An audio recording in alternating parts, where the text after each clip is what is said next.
जिसमें बताया गया है हॉलेज के बारे में। ठीक है, हॉलेज के बारे में यहाँ पे आज हम लोग डिस्कस करने वाले हैं। तो सबसे पहले हम लोग डिस्कस करेंगे रेगुलेशन नंबर, कौन सा, रेगुलेशन नंबर 92। बहुत ज्यादा इंपॉर्टेंट है, मतलब सरदार एग्जाम्स के लिए, ओवरमैन एग्जाम के लिए बहुत ही ज्यादा इंपॉर्टेंट है, मतलब वेरी वेरी इंपॉर्टेंट रेगुलेशन। इसको तो याद कर ही लीजिएगा, कभी भी छोड़ना नहीं इसको। ठीक है, तो सबसे पहले यहाँ बताया गया है कि ये जो रेगुलेशन नंबर 92 है, उसमें टोटल सब रेगुलेशंस की संख्या 20 है। देख लीजिए आप, इसमें टोटल सब रेगुलेशन की संख्या कितना है, 20 है। बहुत ही बड़ा मतलब रेगुलेशन एक तरह का, देख रहे हैं ना, 20 है ना टोटल, सब रेगुलेशन 20 है ना इसमें।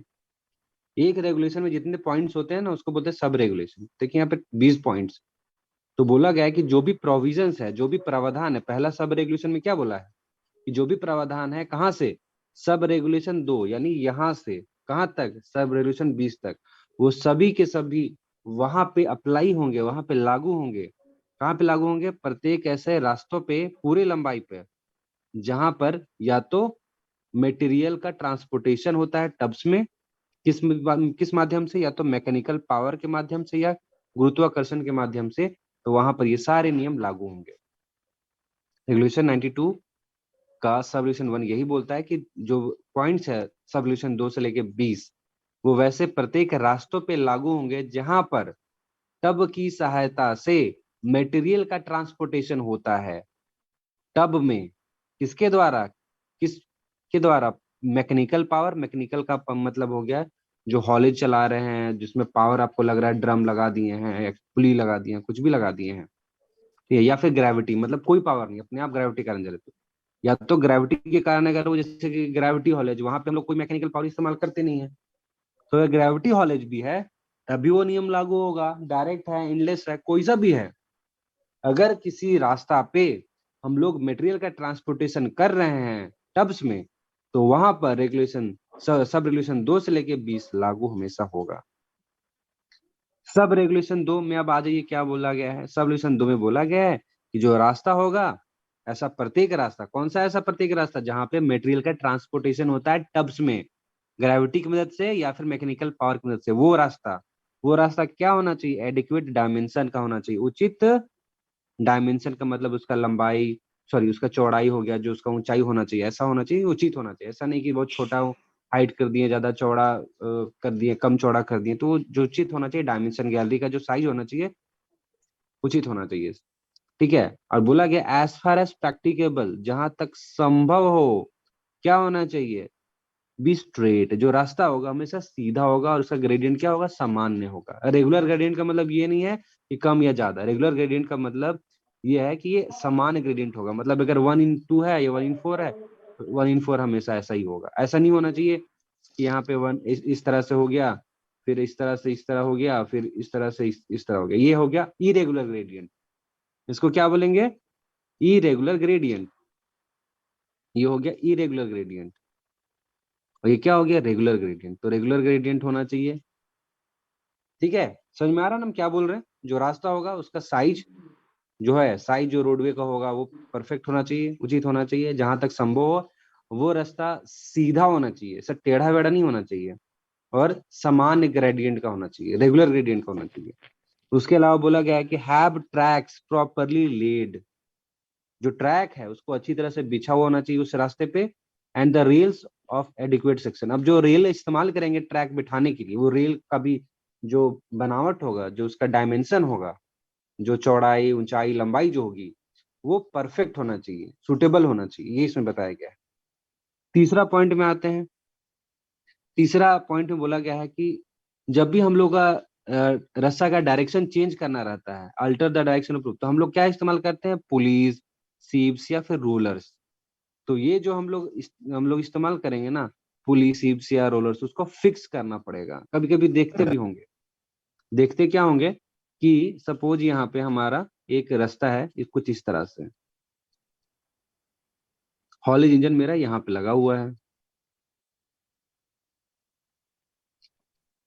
ठीक है, हॉलेज इंजन मेरा कहाँ पे लगा हुआ है, मेरा हॉलेज इंजन यहाँ पे लगा हुआ है, ये पूरा। ठीक है, और ट्रैक भी हम दिखा देते हैं, यहाँ पे मेरा ट्रैक,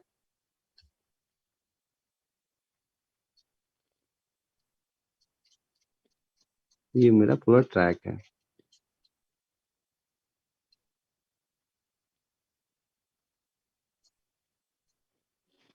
ठीक है, कोई दिक्कत नहीं है इसमें? कोई दिक्कत है क्या? अभी यहां से क्या हुआ, एक और डायग्राम बना लेते हैं।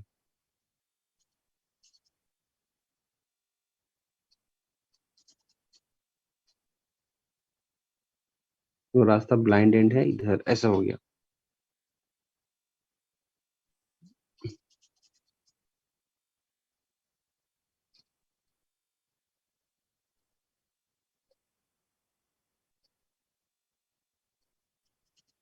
ठीक है, कुछ इस तरह से। तो हम क्या कर रहे हैं, यहाँ पे यहाँ पे भी मेरा हॉलेज इंजन लगा हुआ है, यहाँ पे भी लगा हुआ है और यहाँ पे भी लगा हुआ है। तो ये हॉलेज इंजन से ना हम लोग जो टब्स है वो यहाँ तक ले जाते हैं, यहाँ तक। फिर हमको क्या करना पड़ता है, हमको क्या करना पड़ता है कि टब्स को यहाँ पे जो अब आ गए हैं उनको खींचना पड़ता है, ये वाले जो हॉलेज लगा उससे। तो यहाँ से अगर लगा हुआ है तो खींच रहे हैं। देखिए रस्सा का डायरेक्शन किधर, इधर है, लेकिन खींच रहे हैं तो किधर, इधर इधर आएगा ना।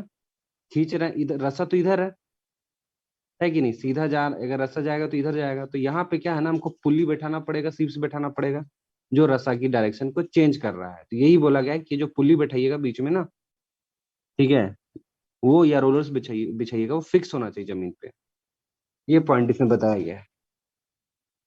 उसके अलावा बोला गया है कि no person shall guide or adjust a moving rope on the drum, pulley, sheave or roller except with the lever or other proper appliances।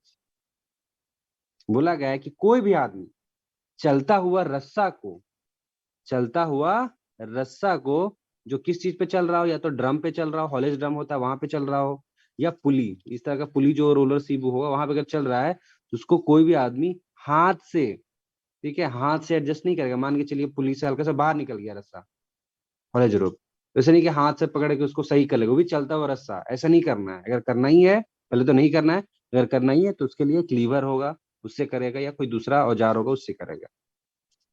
यहां तक कोई डाउट है? हेलो? No hello? सर। हाँ, चौथा पॉइंट में आ जाते हैं। चौथा पॉइंट के कई सारे सब क्लॉज है। देखिए ये चौथा पॉइंट है ना, लेकिन इसका देखिए बहुत सारा सब क्लॉज है। ये clause number A, clause number B. पहले चौथा पॉइंट डिस्कस कर लेते हैं। चौथा पॉइंट में बोला गया है कि where haulage affected by one or more ropes there shall be provided and maintained. बोला गया कि जहां पर हॉलेज एक या एक से अधिक रस्सा की मदद से किया जाता है, एक या एक से अधिक रस्सों की मदद से हॉलेज किया जाता है, मतलब यहाँ पे आपका डायरेक्ट रोप भी इंक्लूड हो गया, यहाँ पे आपका एंडलेस भी इंक्लूड हो गया, यहाँ पे आपका मेन एंड टेल भी हो गया। मेन एंड टेल में तो एक रस्सा होता नहीं है, पता है? मेन एंड टेल में कितना रस्सा होता है? सर दो होता है। दो रस्सा। हाँ, तो यहाँ पे ये भी नियम, ये जो मेन एंड टेल के लिए भी ये लागू होगा। क्या लागू होगा? ये होगा कि अगर आप कोई इंक्लाइंड पे, ठीक है, कोई इंक्लाइंड डायरेक्शन पे, इंक्लाइंड प्लेन पे इस तरह का रास्ता है, थोड़ा अच्छे से बना देते हैं, अच्छा नहीं बना है। इंक्लाइंड प्लेन हो गया ये, ठीक है, ये इंक्लाइंड प्लेन हो गया। इसको ऐसे थोड़ा सा मिटा देते हैं। इंक्लाइंड ये वाला हो गया, ये वाला रास्ता से कुछ। तो यहाँ पे क्या बोला गया है कि आपको इंक्लाइंड प्लेन में एटलीस्ट वन स्टॉप ब्लॉक या कोई दूसरा इसके लिए जो आपको डिवाइस देना पड़ेगा। किस लिए? To arrest tubs from running और मूविंग आउट ऑफ कंट्रोल। तो क्या करना है, आपको स्टॉप ब्लॉक देना है। कितना? कम से कम एक। यहाँ देखिए लिखा हुआ है कम से कम, एटलीस्ट, है कि नहीं? ऐसा नहीं कि 2 4 5 6 नहीं दे सकते, दे सकते हैं, कम से कम एक देना है। एंड कहाँ पे देना है ये देखिए, ये लोकेशन भी लिख दिया हुआ है, at the top of every inclined plane, मतलब यहाँ पे। यहाँ पे क्या देना है? Stop block. कितना देना है? कम से कम एक, ये याद कर लीजिएगा। काम क्या है, काम क्या है, काम, पर्पस क्या है? To arrest tubs from running और मूविंग आउट ऑफ कंट्रोल। यानी जो टब हो गया वो अनियंत्रित होके अगर जा रहा है या अनियंत्रित होके अगर नीचे आने लगा अचानक, तो उसको रोकने के लिए यहाँ पे हमारा होना चाहिए स्टॉप ब्लॉक। यहाँ तक क्लियर है? सर ये इसको जो लगाएंगे, हेलो, स्टॉप हाँ, ब्लॉक, ये फॉरवर्ड डायरेक्शन और बैकवर्ड डायरेक्शन दोनों के लिए है, बोल रहे हैं फॉरवर्ड इसमें। डायरेक्शन और बैकवर्ड डायरेक्शन नहीं, स्टॉप ब्लॉक हमेशा पीछे जाने के लिए रहता है। बफर जो है वो अलग चीज है। जो आप बोल रहे हैं ना वो बफर के लिए आप बोल रहे हैं। इंक्लाइंड के टॉप पर हमेशा स्टॉप ब्लॉक लगा रहेगा। हाँ, चढ़ान पे ऐसे भागेगा कि मान के चलिए कोई इस तरह से रास्ता है, ठीक है,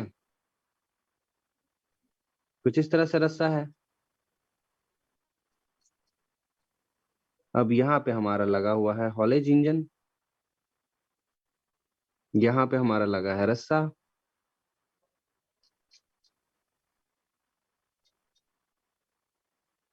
और यहाँ पे हमारा लगा हुआ है टब्स।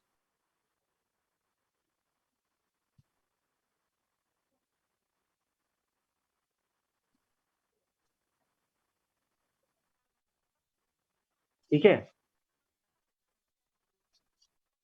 यहाँ पे लगा देते हैं हम लोग बफर। बफर कैसे दिखाएं?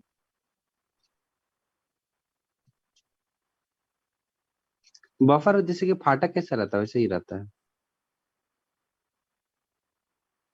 ठीक है, ये बफर हो गया। ठीक है, अब यहाँ पे आप रस्सा है, अब अचानक यहाँ पे आप रख दिए हैं, अब पीछे जो कि ढाल है, देखिए यहाँ पे ढाल है, ये चीज यहीं पे रखे हुए हैं। तो ये क्या हुआ कि वापस पीछे आ सकता है ना? आ सकता है कि नहीं आ सकता है? अब इंक्लाइन के टॉप पे है, तो यहाँ पे हम लोग क्या कर देते हैं, यहाँ पे एक स्टॉप ब्लॉक लगा देते हैं। ठीक है, यहाँ पे क्या लगा देते हैं, स्टॉप ब्लॉक लगा देते हैं। ठीक है, जैसे इंक्लाइन के टॉप पर आया, वहां पे स्टॉप ब्लॉक लगा दिए, गलती से पीछे भी हो जाएगा तो इतना नहीं, पीछे नहीं जाएगा। चाहे रस्सा लगे चाहे रस्सा ना भी लगे, रस्सा लगा तब भी इसके पीछे नहीं जाएगा टब, यहाँ पे रुक जाएगा, और रस्सा नहीं भी है तब भी यहाँ रुक जाएगा, रस्सा है तब भी यहीं पे रुक जाएगा। ये हुआ स्टॉप ब्लॉक, रोकने के लिए। समझ में आ गया? वर्ड याद कीजिएगा, to arrest tubs from running और मूविंग आउट ऑफ कंट्रोल। भागने, टब को अनियंत्रित रूप से भागने से रोकने के लिए दिया जाता है। स्टॉप का मतलब ही रोकना। उसके बाद देखिए क्या बोला गया है कि at least one runway switch, at least है यहाँ पे, कम से कम एक रनवे स्विच देना पड़ेगा, कोई दूसरा साधन देना होगा। कहाँ पे? Below the first stop block, यानी पहला जो स्टॉप ब्लॉक दिए हैं उसके नीचे आपको देना पड़ेगा एक रनवे स्विच।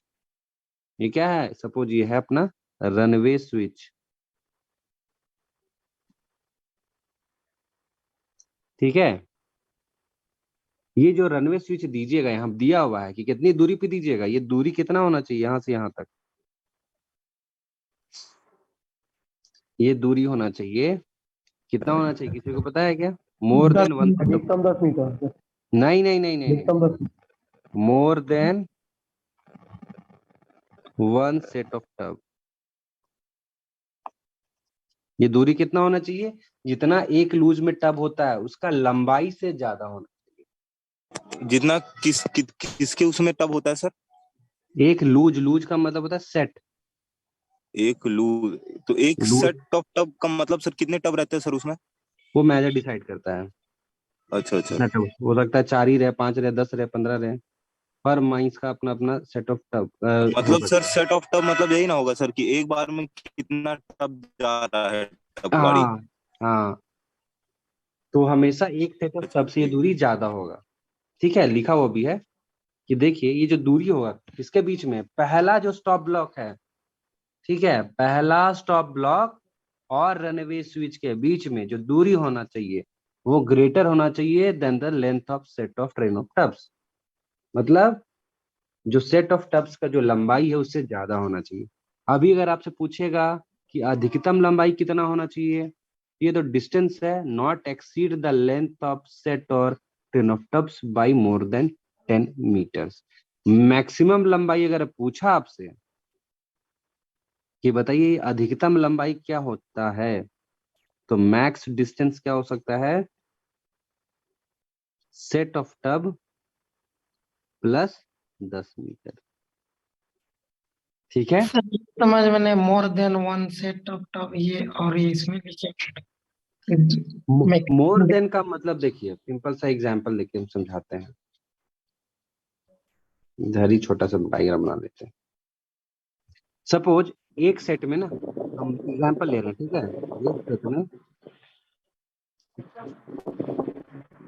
एक सेट में मेरा 3 गाड़ी जा रहा है, हम मान ले रहे हैं, ठीक है। अब इनका लंबाई मान लिए कि एक सेट ऑफ टॉप का जो लंबाई मेरा है वो है 6 मीटर। 6 मीटर नहीं मानते, 3 मीटर मान लेते हैं। ये मान लिए 2 मीटर मान लिए, ठीक है, 2 मीटर मान लिए कि एक लूज का लंबाई मेरा 2 मीटर है। तो मेरा दूरी जो होना चाहिए ना, पहला स्टॉप ब्लॉक और रनवे स्विच, ये RS और ये हो जाएगा SB, ये 2 मीटर से ज्यादा होना चाहिए।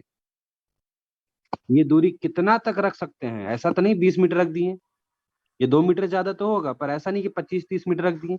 ये इतना होना चाहिए कि 2 सेट ऑफ टब जितना है प्लस 10 मीटर, ये अधिकतम दूरी आप रख सकते हैं। मतलब ये दूरी जो है ना, अधिक से अधिक आप 12 मीटर तक रख सकते हैं, 13, 14, 15, 16 नहीं रख सकते हैं।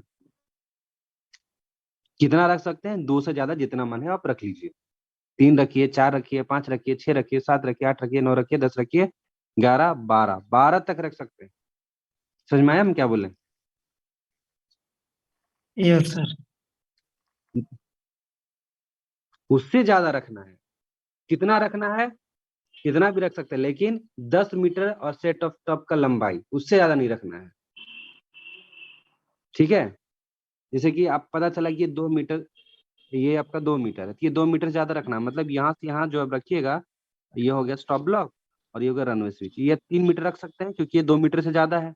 ये 4 भी रख सकते हैं, ये 5 मीटर भी रख सकते हैं, ये 6 मीटर भी रख सकते हैं, 7 मीटर भी रख सकते हैं, 8, 9, 10 मीटर भी रख सकते हैं, 11 मीटर, 12 भी रख सकते हैं, लेकिन 12 से ज्यादा नहीं रख सकते हैं, ये बोला गया है। तो अधिकतम दूरी 12 मीटर, कितना रखना है, सेट ऑफ टब से ज्यादा, जितना लूज का लंबाई है उससे ज्यादा रखना है। जितना लूज का लंबाई कैसे जानिएगा, नापिए अपना माइंड में, उस सेट में कितना उसका लंबाई कितना है, सबको जोड़ के टेप निकालिए और नाप लीजिए कितना है। 5 मीटर होगा तो आप 5 मीटर सेट ऑफ टब है, तो ये रनवे स्विच और स्टॉप ब्लॉक के बीच में आप 6 मीटर रखिए, 7 मीटर रखिए, 10 मीटर, 11, 12, 13, 14, 15 तक रखिए। 16 नहीं होगा, क्यों नहीं होगा 16, क्योंकि सेट ऑफ टब प्लस 10 ही आप अधिकतम रख सकते हैं। तो सेट ऑफ टब 5 था और प्लस 10 कितना हुआ, 15 तक रख सकते हो, ज्यादा नहीं रख सकते। समझ में आया, नहीं समझ में आया। जी जी, पर एक ही टब का ना? एक टब नहीं, सेट ऑफ टब। एक सेट ऑफ टब में तो बहुत सारा टब होता है ना, एक लूज में कितना होता है गाड़ी, बहुत सारा हो सकता है। बहुत सारा हो सकता है। एक टब की बात नहीं कर रहे हैं, ये पूरा एक बार में कितना टब जा रहा है उसका लंबाई। किसी किसी माइंस में 10 टब एक बार में जाता है, किसी किसी माइंस में 15 टब जाता है, किसी किसी माइंस में 4 टब जाता है। तो माइन टू माइन वैरी कर सकते हैं डिस्टेंस, ऐसा नहीं तो जो मेरे माइंस में है। जितना भी डब्बा रहेगा सबका लंबाई निकालने के बाद निकालना है, यही ना? हाँ हाँ, समझ गया। ठीक है, जैसे कि एक हाइपोथेटिकल क्वेश्चन देते हैं, देखते हैं सॉल्व करते हैं न्यूमेरिकल के फॉर्म में। तो ये न्यूमेरिकल वाला चीज नहीं है, फिर भी देते हैं कि लेंथ ऑफ टब इज कितना हो सकता है, 1 मीटर लिख देते हैं। Length of one tub is 10 metre, 15 tubs are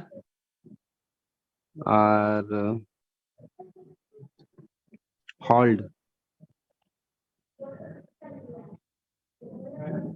maximum 15 tubs are hauled at one time.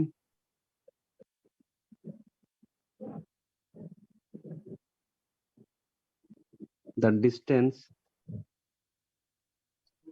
between two tubs is 10 piece 0.2 meter. Find the distance between runway switch and stop block and also find the maximum distance. निकालिए कितना हो सकता है। एक tub का लंबाई 1 metre है, एक बार में अधिक से अधिक 15 टब को आप हॉलिंग कर सकते हैं। दो टब के बीच में जो दूरी होगी वो 0.2 मीटर है। तो आपको निकालना है कि रनवे स्विच और स्टॉप ब्लॉक के बीच में दूरी क्या हो सकती है और अधिकतम दूरी क्या हो सकती है। जल्दी से निकालिए। 27.8। चलिए क्वेश्चन एक सॉल्व भी कर लिए, बाकी सब सॉल्व कीजिए। क्वेश्चन फिर से हम लिख दे रहे हैं। टब का जो लंबाई है 1 मीटर है, एक बार में कितना टब लेके जा रहे हैं? 15। 15 मीटर हो जाएगा। 4 17 हुआ ना आंसर। 5 एक देखिए ना, 1 2 3 1 2 3 4 5। अब इसको 3 बार हमको करना है ना।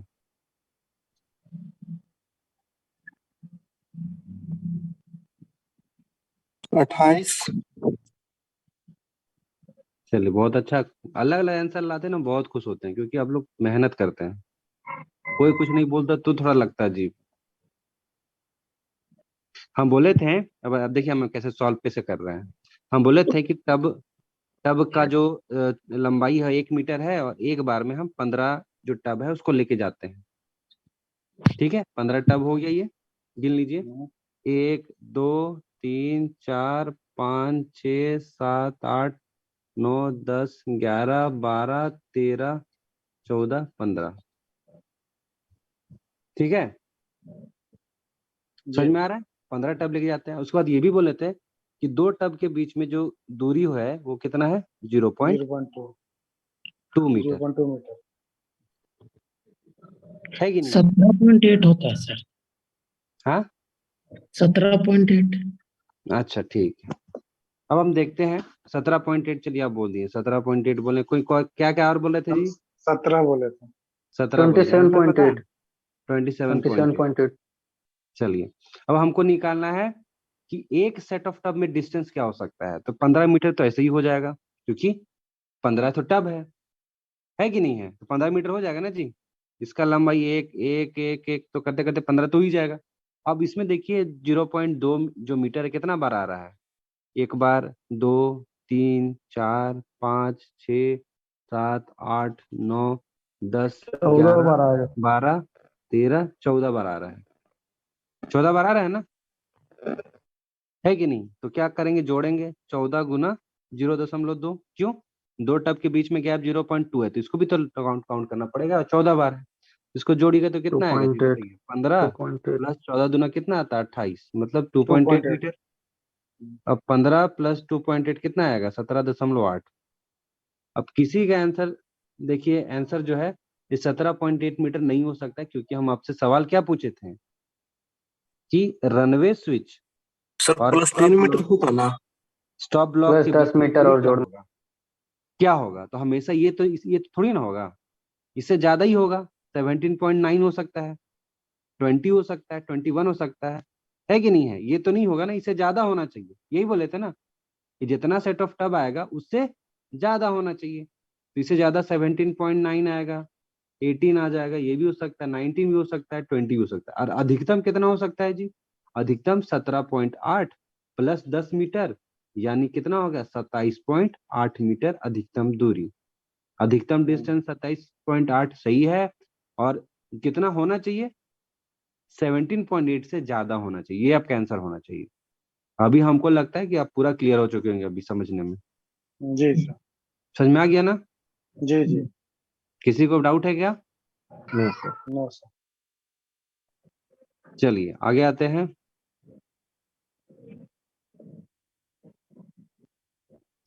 नेक्स्ट यहाँ पे इसी क्लॉज में बताया गया, provided further that where is expected by an order in writing so requires the stop block and runway switch or other effective counterbalance of force set shall be so intercoupled that they do not remain simultaneously effectively। मतलब अगर regional inspector चाहे ना तो order देके बोल भी सकते हैं कि स्टॉप ब्लॉक और रनवे स्विच को इस तरह से आप इंटरकपल करके इस तरह से जोड़ के रखें ताकि दोनों एक साथ प्रभावहीन ना रहे। मतलब अगर एक नहीं काम कर रहा है दूसरा काम करे, दूसरा काम नहीं कर रहा है तो तीसरा काम, मतलब दोनों में से कोई एक चीज हमेशा ऑन रहे। तो ऐसा इंटरकपल करने के लिए रीजन इंस्पेक्टर बोल सकते हैं, नहीं बोले तो आप नॉर्मली जैसा रखना है रखिए, कोई दिक्कत नहीं है। पर आपको स्टॉप ब्लॉक रखना पड़ेगा, रनवे स्विच उसके नीचे रखना पड़ेगा। अच्छा, ये भी सवाल पूछ सकता है घुमा के, ठीक है, क्योंकि सवाल आजकल नया नया बनने लगा है। बोलेगा कि which of the stop block is kept, option number ए, या फिर लिख देगा stop block is kept dash runway switch, above, below, same level, can't say, ऐसा कुछ आ जाएगा। तो क्या लिखेगा अगर सवाल में आ गया कि stop block is kept dash runway switch, option में आ गया above, below, any, can't say, तो क्या होगा आंसर? बिलो। क्या होगा? स्टॉप ब्लॉक रनवे स्विच के कहाँ रहता है? ऊपर, नीचे, कहीं भी, कहाँ नहीं जा सकता? क्या होगा आंसर? रनवे स्विच के ऊपर, रनवे स्विच के स्टॉप ब्लॉक, ऊपर। ये इसको ऐसा घुमा के ही पूछ सकता है, पूछ देगा रनवे स्विच, ऐसे आपको बता रहे हैं ना, is kept dash stop block, तो आंसर क्या हो जाएगा? तब डाउन, बिलो। बिल हो जाएगा, बिल हो जाएगा। समझ में आ रहा है ना? समझना है कि क्वेश्चन कहाँ कहाँ से कैसे कैसे घुमा के पूछ सकता है, कॉन्सेप्ट समझिए। जिसको कैसे भी घुमाना है आपको समझ में आ रहा है तो आप आंसर कर दीजिएगा कि कौन चीज कहाँ पे है। अब देखिए बोला गया कि एन अटैचमेंट, ठीक है, attachment behind N ascending tub और सेट ऑफ टब्स, जिसका नाम क्या है? बैकस्टे या ड्रैग। किस लिए? फॉर प्रिवेंटिंग टब्स और set of tubs running back. बोला गया है कि जो हम लोग एक अटैचमेंट इस्तेमाल करेंगे, एक अटैचमेंट इस्तेमाल करेंगे, कहाँ इस्तेमाल करेंगे? जो भी चढ़ने वाला टब्स है, असेंडिंग का मतलब ऊपर जाने वाला टब्स, असेंडिंग का मतलब ऊपर जाने वाला टब्स, ये एक टब भी हो सकता है या सेट ऑफ टब भी हो सकता है। ये हो सकता है कि एक बार एक ही टब आप ऊपर लेके जा रहे हैं, उसके लिए भी करना पड़ेगा। एक साथ पूरा लूज लेके जा रहे हैं, लूज का मतलब सेट ऑफ टब, तब भी आपको उसके पीछे क्या देना होगा? बैक स्टे ड्रैग देना होगा। बैक स्टे या ड्रैग किस लिए देना होगा? बैक स्टे और ड्रैग सर एक ही होता है? एक ही तरह का होता है, ठीक है, एक ही तरह काम उसका, दोनों का दोनों एक ही होता है, डिजाइन वगैरह अलग होता है, बैक स्टे ड्रैग दोनों एक ही, ठीक है। तो वो आपको देना ही पड़ेगा। किस लिए देना पड़ेगा? जो भी टब अगर है या फिर सेट ऑफ टब है वो पीछे ना आए उसके लिए देना पड़ेगा, यानी बैकवर्ड रनवे को रोकने के लिए, ठीक है, यानी बैकवर्ड रनवे को रोकने के लिए आपको देना पड़ेगा क्या? बैकस्टे या फिर ड्रैग। फिर यहाँ पे अगेन यहाँ पे बताया गया है प्रोवाइडेड दैट, ठीक है, जहां पे एंडलेस रस्सा इस्तेमाल होता है। जी, एंडलेस रस्सा कहाँ इस्तेमाल होता है? कॉलेज में बताइए। एंडलेस का मतलब कोई सिरा ही ना हो, एंडलेस कहाँ पे इस्तेमाल होता है बताइए? जहाँ पे ग्रेडियंट ना हो। एंडलेस रस्सा, एंडलेस रॉप कॉलेज में इस्तेमाल होता है ना, एक रस्सा जिसका कोई सिरा नहीं, वहां पे इस्तेमाल होता है कि नहीं है? तो वहां पे यही बोला गया है कि एंडलेस रोप हॉलेज में, यही इसका मतलब ये आ रहा है कि वहां पे ऑटोमेटिक कैचेस का इस्तेमाल किया जाएगा, कोई दूसरा सेफ्टी डिवाइस इस्तेमाल किया जाएगा जो उचित अंतराल पे दिया जाएगा ताकि पीछे आने से रोक सके टब्स को, ठीक है। ये कहाँ दिया जाएगा? अलोंग द ट्रैक, मतलब ट्रैक के बीच में दिया जाएगा, ट्रैक में ही दिया जाएगा एक तरह बोल सकते हैं, ये ट्रैक में ऑटोमेटिक देंगे। कैच सर कोई डिवाइस यहाँ होता है क्या? यहाँ ऑटोमेटिक कैच का मतलब यहाँ पे है कि जो ऑटोमेटिकली रोक दे, मतलब इसको कुछ लगाने का जरूरत नहीं पड़े। देखिए अभी हम लोग बैकवर्ड रनवे रोकने के लिए जो हम बैकस्टे है उसको मैनुअली लगाना पड़ रहा था ना, जब जब लेके जाइएगा तब तो आपको लगाना पड़ेगा, ऑटोमेटिक नहीं लगा रहेगा। यहाँ पे ऑटोमेटिक कहने का मतलब यहाँ बोला गया है कि ये बात कर रहा है बैक कैच की। बैक कैच में कुछ करना पड़ता है? कुछ नहीं करना पड़ता, बस ट्रैक में एक बार आप फिट कर दीजिए, वो कुछ भी मत कीजिए, वो अपने आप जो ऑटोमेटिक जो है वो रोक देगा टब्स को पीछे आने से। तो यहाँ पे ऑटोमेटिक कैच का मतलब यहाँ पे बैक कैच है, ठीक है। अब लिखिए और क्या क्या है। Provided that regional inspector may by an order in writing and subject to such condition as may specify therein grant exemptions from the operation of this clause on grounds that the compliance of with the provisions thereof are not reasonably practicable। मतलब जो भी बातें भी हम लोग बोले हैं back stay या फिर बैक कैच के बारे में, तो रीजनल इंस्पेक्टर जो चाहे ना, ठीक है, वो इसमें छूट दे सकता है। ठीक है, ये इसमें बताया गया, यानी रीजनल इंस्पेक्टर जो है एग्जाम्पशन दे सकता है इस चीज में, इन दोनों में। तो ये बताया गया, छूट दे सकते हैं, एग्जाम्पशन दे सकते हैं जी। किस चीज में? बैक स्टे और बैक कैच में। समझ में आ गया? अब आते हैं नेक्स्ट पॉइंट। बोला गया है कि सेफ्टी हुक, ठीक है, यहाँ पे एक सेफ्टी हुक है जिसका कहीं जिक्र सिर्फ रेगुलेशन में ही है, कहीं इसको कोई दूसरा किताब में मेंशन भी नहीं है, बस याद आपको कर लेना है। Jazz rail, safety hook and jazz rail आपको देना है, ठीक है, किस लिए? फॉरवर्ड डायरेक्शन में रनवे को रोकने के लिए, यानी आगे जो जिसको हम लोग बोलते हैं ना फॉरवर्ड रनवे, बैकवर्ड रनवे और फॉरवर्ड रनवे बोल रहे हैं। फॉरवर्ड रनवे को रोकने के लिए हमको क्या देना पड़ेगा? सेफ्टी हुक देना पड़ेगा या जैज रेल देना पड़ेगा। अब सेफ्टी हुक यहाँ लिख तो दिया है रेगुलेशन, लेकिन कोई सा ऐसा आप बुक निकाल लीजिए मशीनरी का, वहां पे आपको हॉलेज में सेफ्टी हुक ऐसा कुछ मेंशन कहीं बताया ही नहीं गया है। ठीक है, तो बस अगर क्वेश्चन आता है कि फॉरवर्ड डायरेक्शन में कौन सा टब को फॉरवर्ड डायरेक्शन में टब को रोकने का कौन सा सेफ्टी डिवाइस है, ऑप्शन में सेफ्टी हुक दिखता है, तब उसको करेक्ट कर लीजिए क्योंकि रेगुलेशन में लिखा हुआ है। एक सर डाउट था, हाँ बोलिए। ये सेफ्टी हुक डायरेक्ट में लगेगा कि एंडलेस में? सेफ्टी हुक फॉरवर्ड रनवे को रोकता है ना, तो हमेशा याद कीजिएगा ये तो इंडलेस में तो लगने से रहा। ठीक है, फॉरवर्ड रनवे का मतलब हो गया कि इधर जा रहा था कट के उधर ही चला गया, तो ऐसा तो होता नहीं है क्योंकि फ्लैट दिखता भी कैसा है रहता सर? है एंडलेस रो कॉलेज में। हाँ, इसके दिखता बारे में बोले ना, कैसा है? कहीं जानकारी दिया ही नहीं है, सेफ्टी हुक लिख दिया है रेगुलेशन पे, पर आप कोई तो सा भी बुक पढ़ते हैं ना, कोई सा भी राइटर का, वहाँ सेफ्टी हुक के बारे में कहीं जिक्र है ही नहीं। और ये जाज रेल जाजरेल आपको मिल जाएगा, जाजरेल कुछ इस तरह का रहता है, दिखा दीजिए। ये कुछ इस तरह से रहता है। स्पीड स्लो के लिए ना। दोनों का काम सेम है ना? हाँ, फॉरन जाजेल का दो काम है।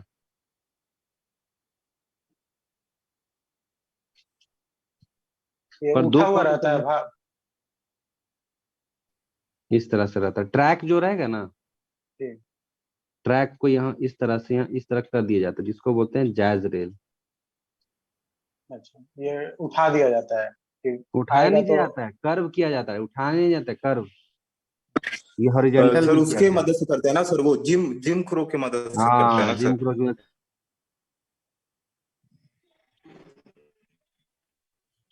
तो ये एक ही डायरेक्शन में होगा ना? फॉरवर्ड रनवे को रोकता है, ये पहला। दूसरा, सर ये भी हॉलेज की सेफ्टी डिवाइस में आता है सर। हाँ बोल सकते हैं, ओवर स्पीडिंग को रोकता है। ठीक है, सुने ठीक है, लेकिन अब दोनों में प्रायोरिटी क्या देना है? अब देखिए, दोनों अगर ऑप्शन में आ गया, फॉरवर्ड रनवे भी आ गया और ओवर स्पीडिंग भी आ गया, तो प्रायोरिटी किसको देना है? रेगुलेशन में क्या लिखा हुआ है उसी को देना है। रेगुलेशन में क्या लिखा हुआ है? Forward runway. कई सारे बुक्स में ओवर स्पीडिंग भी लिखा हुआ है, पर क्योंकि अगर मान के चलिए WCL या कोई सा भी अगर सब्सिडी एग्जाम देती है, इनकेस अगर उसको मार देती है, तो आपके पास एक चांस रहता है, क्योंकि ये नियम है, ये कानून है जिसकी मदद से आप लड़ सकते हैं। लेकिन कोई बुक में लिखा हो, उसके उसके बेस पे थोड़ा सा डिफिकल्ट हो जाता है क्योंकि राइटर लिखा हुआ है। लेकिन ये क्या है, सेंट्रल गवर्नमेंट खुद ये बनाई है। तो अगर प्रायोरिटी का बात करें तो हमेशा फॉरवर्ड रन में कोई प्रायोरिटी दीजिएगा। ठीक है, काम इसका दोनों होता है, स्पीड भी कम कर देगा, फॉरवर्ड रन में भी रोक देगा। ठीक है, फॉरवर्ड में तभी रोकता है क्योंकि स्पीड वहां पे कम कर रहा है, तभी जाके फॉरवर्ड में रुक जाता है। अब देखिए, टब रियलर भी रहता है। टब रियलर देना, हेलो सर, हाँ ये बोलिए। उसको क्या बोलते हैं जो ट्रैक होता है? ट्रैक के बगल में दोनों साइड एक छोटा टुकड़ा ट्रैक का लगा रहता है सर, वो क्या होता है? देखिए, टब रियलर, टब रियलर को देते हैं तब नॉट मोर देन 250 मीटर पे। टब रियलर से सवाल भी आता है कि टब रियल कितने मीटर अंतराल पे देंगे, तो 250 मीटर के अंतराल पे देंगे। तब देखिएगा, ट्रैक जो रहता है ना, नॉर्मली जो ट्रैक इस तरह है, ट्रैक के पास देखिएगा कुछ इस तरह से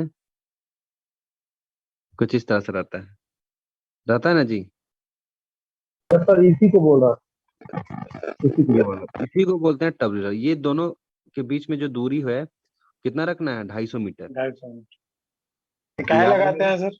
हाँ, काहे लगाते हैं? तो इसका जब नाम ही पटरी क्या से है, उतर देखिए जाता इसका है तो फिर नाम, से चलाने के लिए। इसका नाम हाँ? क्या है, टब। इसका नाम देखिए क्या लिखा हुआ है, इसका नाम में ही इसका अर्थ छुपा हुआ है, टब री रेलर। री का मतलब क्या, दोबारा, पटरी पे मतलब चढ़ावे लगे। है कि नहीं। रीकैपिंग दोबारा से कर रहे हैं, हाँ। है कि नहीं, रिप्ले दोबारा से खेला। तो यहाँ रेल का मतलब ट्रैक में चढ़ा रहे हैं दोबारा से, तो यही है टब को हाँ। चढ़ाने, दोबारा से चढ़ाने के लिए जो देते हैं ना, उसको बोलते हैं टब री रेलर। पटरी से उतर गया तो इससे लग के चढ़ जाएगा। हाँ, समझ में आ रहा है ना, तो इसको क्या बोलेंगे, टब री रेलर। समझ में आएगा। हाँ भैया। प्रोवाइडेड दैट, यहाँ पे बोला गया है, ये हम अच्छे से बता रहे हैं क्योंकि इंपॉर्टेंट रेगुलेशन है, बाकी तो स्किप कर ही देते हैं, पर तुमको इंपॉर्टेंट ये रेगुलेशन लगता है सरदार ओवर मैन के लिए, इसलिए हमको इतना डिटेल में बता रहे हैं। Provide that where the tub is rerailed manually, जहाँ पे टब का जो री रेलिंग है, यानी दोबारा से पटरी पे लाना मैनुअली किया जाता है, it shall either be D attached from the rope और ropes or from the haulage engine which works the rope which works the ropes shall be stopped। मतलब अगर जहां पे हमको मैनुअली पटरी पे लाना पड़ता है दोबारा टब्स को, तो वहां पर या तो हमको ये तब करेंगे जब रस्सा से टब को अलग कर दिया है, या फिर हॉलेज इंजन बंद कर दिया है। ठीक है, अगर जहां पे हम लोग हाथ से टब को रीरेल करते हैं, तो उस केस में ये सब तब करना है जब उसका जो टब से जो रस्सा है उसको खोल दीजिए, तब कीजिए। अगर नहीं खोले हैं तो फोन करा के घंटी देख के हॉल इंजन बंद करवा दीजिए, तभी आपको ये रीरेलिंग करवाना है, नहीं तो नहीं कराना है। ठीक है, अब आते हैं एक और important point, sub clause F. बोला गया कि प्रत्येक हॉलेज रास्ते की जिसकी लंबाई 30 मीटर से अधिक है लंबाई, तो उसमें प्रभावी साधन दिए जाएंगे सिग्नल को आदान प्रदान करने के लिए। ये जो साधन दिए जाएंगे वो कैसे रहेंगे, मैकेनिकल या फिर इलेक्ट्रिकल, दोनों तरह के हो सकते हैं, कोई सा भी। किसके किसके बीच में दिया जाएगा, जहां जहां टब्स रुकता है रास्ते पे, वहां से लेकर जहां पर machinery working on the rope, कहने का मतलब है कि जहां पर हॉलेज इंजन है, जहां पे हॉलेज इंजन है, ठीक है, वहां पर से लेके जहां पर रुकता है, तब वहां पर आपको देना है। कब देना है, जब हॉलेज रास्ते की लंबाई 30 मीटर से अधिक हो। माध्यम कैसा होगा, या तो इलेक्ट्रिकल या तो मैकेनिकल। कम से कम कितना होना चाहिए बताइए, बताइए। कम से कम 2। कम से कम 2 यहाँ है, एक नहीं, ही है, इसमें हाँ तो एक ही है। एक ही है, कुछ नहीं का मतलब एक। ठीक है, कम से कम एक। अब देखिए अगर वो जो देते हैं, ठीक है, ध्यान सुनिए, जो पिट टॉप से लेके वाइंडिंग इंजन रूम के बीच में सिग्नल देने का व्यवस्था करते हैं, उसमें कम से कम इलेक्ट्रिकल कितना होना चाहिए, जल्दी बताइए जल्दी। इलेक्ट्रिकल कम से कम 1। अच्छा, बाकी कोई इलेक्ट्रिकल और मैकेनिकल। क्या बोल रहे हैं। सर क्वेश्चन को दोबारा बोलिए सर। क्वेश्चन ये है कि वाइंडिंग में पिट टॉप और वाइंडिंग इंजन रूम के बीच में सिग्नल देने का व्यवस्था जो करते हैं, उसमें कम से कम इलेक्ट्रिकल कितना होना चाहिए। सर ये सर इसमें ये इलेक्ट्रिक भी कर सकते हैं, मैकेनिकल भी, दोनों में कोई भी रख सकते हैं। हाँ, अभी सही बोल रहे हो, एक क्या होगा, वहाँ या तो मैकेनिकल रखेंगे, नहीं रखेंगे इलेक्ट्रिकल तो भाई कोई माइक दिक्कत बंद करो, नहीं किसका माइक आवाज आ रहा है? है। माइक इसीलिए हम ऑफ कर देते हैं, कोई छोड़ देते हैं ऑन करना, जैसे सवाल पूछना है माइक ऑन कीजिए, फिर तुरंत अपने आप बंद कर दीजिए, है कि नहीं। जब बोलना हो तो फिर स्टार्ट कर लीजिए, थोड़ा सा तो टाइम लगता ही है ऑन ऑफ करने में। सवाल मेरा ये था कि पिट टॉप से लेके वाइंडिंग इंजन रूम के बीच में सिग्नल व्यवस्था देते हैं, तो उसका साधन कैसा होता है, कम से कम कितना इलेक्ट्रिकल कितना मैकेनिकल, तो वहां कोई ऐसा सिस्टम है ही नहीं, या तो इलेक्ट्रिकल दीजिए या तो मैकेनिकल दीजिए। अगर हम अब बात करें पिट टॉप से लेके पिट बॉटम के बीच में, तो क्या होगा आंसर, कितना साधन, सर कम से बताइए। कम एक पिट इलेक्ट्रिकल टॉप से लेके एक पिट बॉटम इलेक्ट्रिकल होना चाहिए। कम से और कम क्या कितना साधन चीज देना होगा? दो कम साधन होगा और कम से कम दो एक में साधन एक होगा। इलेक्ट्रिकल। हाँ, कम से कम दो साधन होगा, एक इलेक्ट्रिकल, दूसरा भी इलेक्ट्रिकल हो सकता है या फिर मैकेनिकल हो सकता है, लेकिन कम से कम एक इलेक्ट्रिकल होगा। और हॉलिज इंजन की भी बात करिए, तीनों को एक साथ जोड़िए तब समझ में आएगा, तो कंफ्यूज हो जाएगी एग्जाम में। कम से कम एक इलेक्ट्रिकल कहाँ है? पिट टॉप से लेके पिट बॉटम। ठीक है, कम से कम दो कहाँ है? कम से कम दो कहाँ है बताइए? फिर टॉप से फिर bottom. Main winding. Pit top से लेके पिट बॉटम, और सिंकिंग शाफ्ट में भी है। जी। सिंकिंग शाफ्ट में भी है ना? हेलो, थिंकिंग साफ में याद कैसा नहीं है? है? कैसा है? भूल गए आप लोग, अभी जस्ट है कितना सर, दिन थिंकिंग हुआ है? सॉफ्ट में है। अभी रेगुलेशन 84 आपको हम बताए थे, देखिए यहाँ पे कहाँ गया रेगुलेशन नंबर 84। हाँ, बताया। इंटरचेंजिंग सिग्नल, ये देखिए लिखा हुआ भी है, दिख रहा है, बताए थे ना। हम्म, टू सेपरेट यहाँ होना चाहिए between pit bottom and the top of the shaft, ये सब बताया गया है कि नहीं है? हेलो, जी जी। ये सब याद करना पड़ेगा, कैसे होगा, याद ही नहीं रहता आप लोगों को, ये सब ज्यादा दिन थोड़ी ना हुआ बताया हुआ। याद नहीं रहेगा तो फिर दिक्कत है ना। ठीक है, ये बहुत दिक्कत है, याद नहीं कीजिएगा तो। और ये भी याद कर लीजिएगा कि जो सिंकिंग शाफ्ट है ना, उसमें भी ये मेंशन नहीं है कि कितना इलेक्ट्रिकल कितना मैकेनिकल, ये भी याद कर लीजिए। अच्छा। कितना इलेक्ट्रिकल कितना मैकेनिकल वो सिर्फ और सिर्फ मैन वाइंडिंग में है या नॉर्मल वाइंडिंग शाफ्ट में है। ठीक है, दो है, इतना है, कितना इलेक्ट्रिकल कितना मैकेनिकल सिंकिंग शाफ्ट में भी मेंशन नहीं है। देख लीजिए, कहीं लिखा हुआ है ही नहीं। नहीं मेंशन है तो एक मानेंगे, यही ना। हाँ, नहीं, यहाँ तो दो ही लिखा हुआ है ना, दो है, दो में से कितना इलेक्ट्रिकल कितना मैकेनिकल, या तो दोनों इलेक्ट्रिकल दे दीजिए, दोनों मैकेनिकल दीजिए, एक इलेक्ट्रिकल दीजिए, एक मैकेनिकल दीजिए, ऐसा हो सकता है। यहाँ किसी को नहीं ना प्राथमिकता दिया गया है, तो दोनों का दोनों मैकेनिकल भी हो सकता है, दोनों का जी। दोनों इलेक्ट्रिकल भी हो सकता है, एक इलेक्ट्रिकल भी हो सकता है, दूसरा मैकेनिकल भी हो सकता है, लेकिन दो देना है। स्पेसिफाई कहाँ किया गया है कि दो में से एक इलेक्ट्रिकल होगा, वो नॉर्मल वाइंडिंग में किया गया है, सिंकिंग शाफ्ट में नहीं। नॉर्मल जो शाफ्ट होगा, वाइंडिंग होगा, वहां पे कम से कम एक आपको इलेक्ट्रिकल देना है, दो में से। समझ में आ रहा है?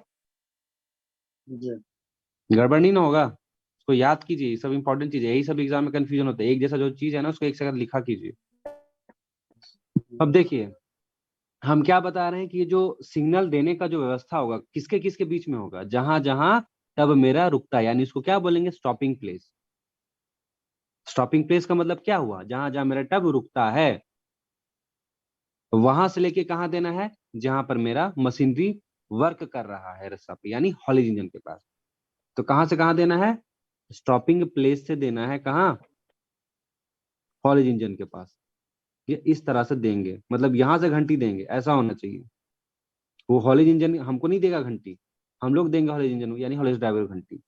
पर लिखा हुआ है, provided that regional inspector may by an order in writing require means of transmitting signal in reverse direction also। Reverse का मतलब क्या हुआ कि नॉर्मली हम लोग क्या दे रहे हैं, डायरेक्शन स्टॉपिंग प्लेस से लेके हॉलेज इंजन ड्राइवर के पास भेज रहे हैं, लेकिन रिवर्स बोला, रिवर्स का मतलब अगर रीजनल इंस्पेक्टर बोलते हैं तो इधर से भी सिग्नल अब दे सकते हैं, मतलब हॉलेज इंजन स्टॉपिंग प्लेस में भी सिग्नल दे सकता है। ये कब करेंगे, जब RI बोलेगा तब।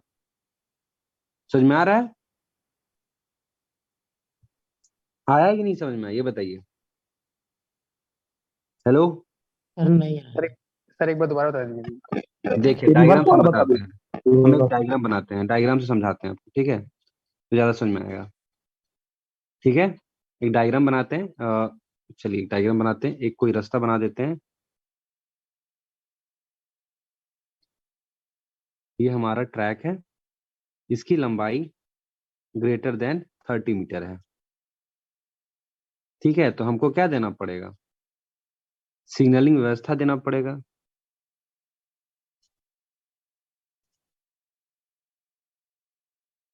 दो तार तो लगता ही है इसमें, प्लस माइनस, है कि नहीं है?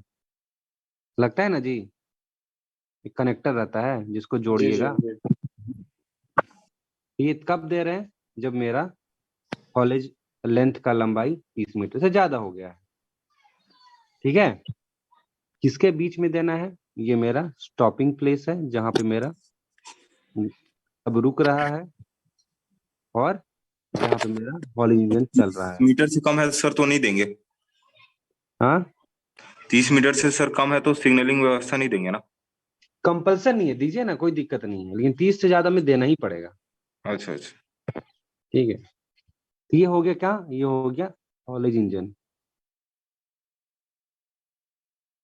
तो हॉलेज इंजन और स्टॉपिंग प्लेस के बीच में आपको सिग्नल आदान प्रदान करने का व्यवस्था देना पड़ेगा। यहाँ पे एक बजर होगा जो आपको सुनाई देगा, जिससे हॉलेज ऑपरेटर समझ जाएगा कि हाँ 2-3 घंटे क्या क्या घंटे का क्या मतलब है। अगर रीजनल इंस्पेक्टर बोलता है, रीजनल इंस्पेक्टर मतलब हम इसको ब्लू कलर से बताते हैं, रीजनल इंस्पेक्टर बोला तो ये इधर से भी सिग्नल देने की व्यवस्था करवा सकता है, जिससे इधर भी बजर लगा देगा और इधर भी आवाज सुनाई देगा। ये इधर कब करेंगे? जब रीजनल इंस्पेक्टर बोलेगा तब। जिसको बोलते हैं रिवर्स डायरेक्शन। नॉर्मल कैसा था मेरा? नॉर्मल डायरेक्शन क्या था? नॉर्मल अगर रीजनल इंस्पेक्टर कुछ नहीं दिया तो डायरेक्शन ऐसा होना चाहिए, ऐसा घंटी जाएगा। समझ में आया? नहीं समझ में आया? Yes sir. समझ में आया कि नहीं आया बताइए? आ ऐसा गया आ नॉर्मल। गया आ गया। चलिए, अब आ जाइए, ये तो याद हो गया। और सबसे ज्यादा इंपॉर्टेंट है सिग्नल में याद करने को, तो 30 मीटर लो, याद कर ही लीजिएगा। ठीक है, ये याद कर लीजिएगा, कोड ऑफ सिग्नल, ये बहुत इंपॉर्टेंट है। आपको क्या बताते हैं, चाहे कहीं भी हो आप, वाइंडिंग हो, सिंकिंग शाफ्ट हो, हॉलेज हो, हमेशा 2 घंटी का मतलब होगा नीचे ये करना। माइक कौन ऑन किया है यार भाई? हमेशा 2 घंटी का मतलब क्या होगा? नीचे करना, टब्स को नीचे करना। तो 2 घंटी का मतलब तो याद कर लीजिएगा कि लोअर। 1 घंटी का मतलब क्या है? 1 घंटी का मतलब है रोको, जब इंजन चालू है। वेन इन मोशन, मोशन का मतलब इंजन जब चालू है। ठीक है, जब इंजन चालू है 1 घंटी मार दिए, तो इसका मतलब है कि रोकने के लिए बोला है। 3 घंटी मारे हैं तो इसका मतलब है कि चालू करना है जी कॉलेज इंजन। जब इंजन बंद था तो पहले 3 घंटी देंगे और चालू करने के लिए बोलेंगे, इंजन चालू कीजिए। अब आता है 4 घंटी, चौथा घंटी। चौथा घंटी का इस्तेमाल कहाँ करते हैं? चौथा घंटी का इस्तेमाल करते हैं ऊपर उठाने के लिए, रेज करने के लिए, ऊपर धीरे धीरे, तो उसको बोलते हैं रेज। अब ये भी याद कर लीजिए कि 4 घंटी कहीं नहीं है, आप सिर्फ और सिर्फ आपको हॉलेज में ही 4 घंटी देखने को मिलेगा। वाइंडिंग में देख लीजिए, मैक्सिमम क्या 3 घंटी था ना, मैक्सिमम 3 ही घंटी था ना। याद है कि नहीं है सबको? यस सब सर। हमको पता है ना, ये याद नहीं होगा आप लोगों को, तो यस सर, पता है। 3 घंटे है, लेकिन एका घंटी 2 बार है। ठीक है, नॉर्मल वाइंडिंग में क्या है? नॉर्मल वाइंडिंग में जो 3 घंटी है वो 2 बार होता है, 1 घंटी 1 बार होता है। लेकिन सिंकिंग शाफ्ट में, ठीक है, सिंकिंग शाफ्ट में 1 घंटी 3 बार होता है, 3 घंटी 1 बार होता है। देखिए, नॉर्मल वाइंडिंग में क्या बताए थे? 3 घंटी 2 बार दिया जाता है, जब रेडी है तब, और जब प्रवेश कर सकते हैं चढ़ना तब, यही बताए थे ना। जब रेडी है आदमी, चढ़ने के लिए तैयार है, और जब चढ़ सकते हैं रिप्लाई में। 3 घंटी यहाँ पे 2 बार रिपीट होता है, 1 घंटी 2 बार रिपीट होता है, और 2 घंटी 1 बार है। लेकिन सिंकिंग शाफ्ट में ना ये 1 घंटी ना 3-3 बार रिपीट कर जाता है, और तीसरा घंटी एक ही रहता है। ये याद करिए, तीनों को एक जगह रखिए, नहीं तो फिर एकदम एग्जाम में भूल जाइएगा। तीनों जो कोड ऑफ सिग्नल है इसको एक जगह रखिए। यहाँ पे देखिए, 3 बार 1 घंटी दिया गया है, और एक ही बार 3 घंटी दिया गया है। तीनों को एक जगह लिखिएगा, नहीं तो फिर भूल जाइएगा। ठीक है, 4 घंटी हमेशा याद रखिएगा कि 4 घंटी कहीं नहीं आपको मिलेगा, सिर्फ और सिर्फ कॉलेज में मिलेगा। ठीक है, हेलो, यस क्लियर है? सर। यस कभी सर। कभी यस। आजकल सवाल ना ऐसा नॉर्मल नहीं पूछा जा रहा है कि one rope in haulage means option number A stop and in motion lower, आजकल ऐसा पूछा जा रहा है। ठीक है, ऐसा पूछा जा रहा है कि हॉलेज रास्ता पे आप देख रहे हैं कि टब्स आगे बढ़ रहा है, और आप देख रहे हैं कि रास्ता कटा हुआ है, आप कितना घंटी लगाइएगा, ऐसा पूछ रहा है। पर्पस आपको नहीं बता रहा है कि क्या करना है, आपको ये सिचुएशन दे दिया कि ऊपर टब्स जा रहा है, ठीक है, असेंडिंग टब्स है, ठीक है, ऊपर टब्स जा रहा है, रस्सा आपको कटा हुआ दिख रहा है या लिंक लग रहा है कि टूटा हुआ है, तो आप कितना घंटी दीजिएगा? रोकेंगे पहले तब ना सब कुछ सही करेंगे, तो 1 घंटी देना पड़ेगा। तो ये चीज है, तो इस तरह से भी सवाल पूछा जाता है, उसका भी ध्यान रख लीजिएगा।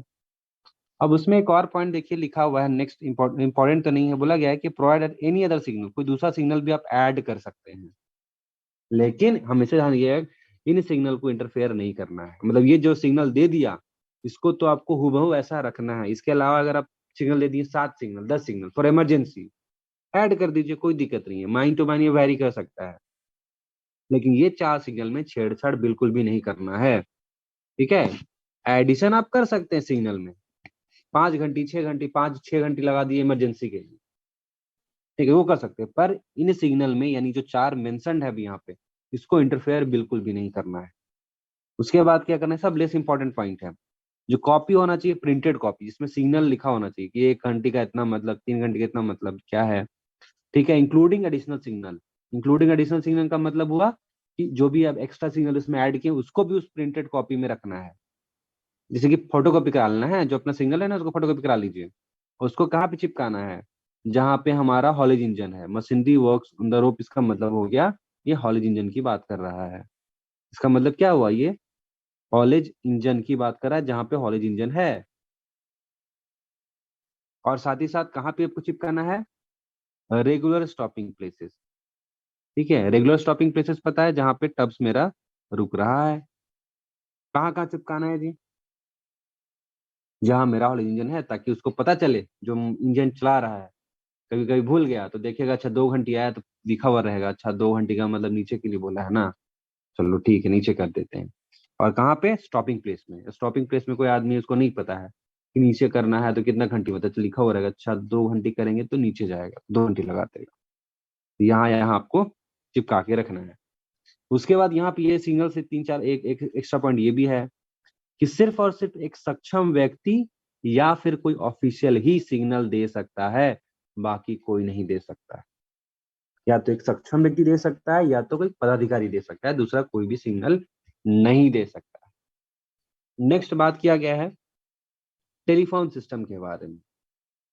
जब भी जो हॉलेज का जो पूरा रास्ता है, या कन्वेयर भी हो सकता है, अगर कन्वेयर दे रहे हैं तो कन्वेयर भी होगा, हॉलेज अगर दे रहे हैं, हॉलेज रास्ता, पूरा हॉलेज रास्ता का जो लंबाई है वो 300 मीटर से ज्यादा हो जाता है फ्रॉम द शाफ्ट, चाणक से, ठीक है।